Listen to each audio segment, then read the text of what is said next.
Pay a visit to our first place and our first item. We're going to be here in the Bywater visiting Elizabeth's, which is, how would you describe Elizabeth's for a first timer? It's like a funky neighborhood, like restaurant spot. Yeah, it's got a few different things going on culinarily. It's in the Bywater, which is very much like the hip kind of new on the block kind of neighborhood, but this dates from before it was like a hot tourist commodity for sure. So it's got a lot of earnestness in addition to the vibe that people come to the Bywater for. So just look for bright painted signs because Elizabeth's is decked out with them, like floor to ceiling. And we're in the Bywater, which is a neighborhood that's known for that in general, so they have to go above and beyond in order to stand out in the midst of all their neighbors. So the thing we're getting here in this humble little container, can you talk us through this item and what its history is? Yeah, so this is a dish called Callas.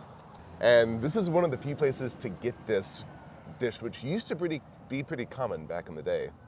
1800s, early 1900s, Callas was a super common street food in New Orleans.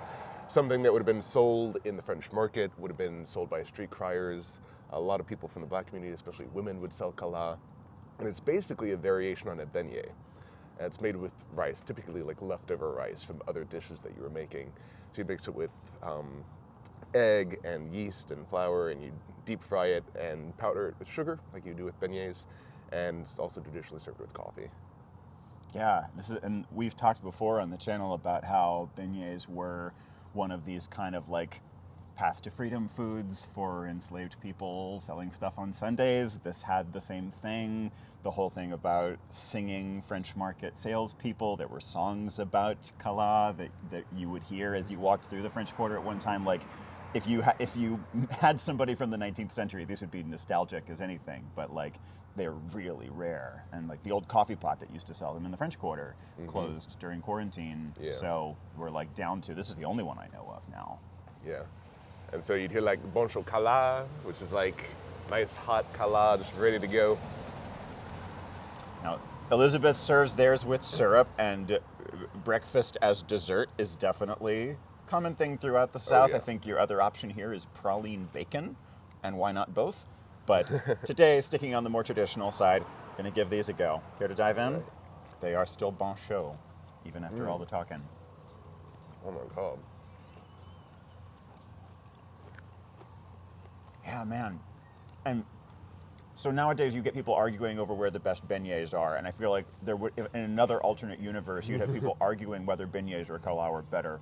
Yeah. In the Quarter, and there's like, these have kind of a big texture difference between the outside and the inside. It's kind of like a sweet hush puppy in kind of the texture a bit. No, but it's real different from anything that's available. Yeah, and the spices are very different from a beignet. Beignets are generally more or less unspiced. They're often served plain. These have, I want to say nutmeg or something. Yeah, it's more complex, and they give you 5 of them, so great little sharing item if you're here with a crowd. It's like crunchy on the outside, ricey, mushy, delicious on the inside. These are really good. And it's like a little bit more sustaining too, I feel like, than a beignet. Yeah. I always have to tell people who are visiting town, like, beignets are not going to sustain you. Don't think of them as breakfast, whereas this will actually keep you going for a little bit. Yeah. Exactly. This is good.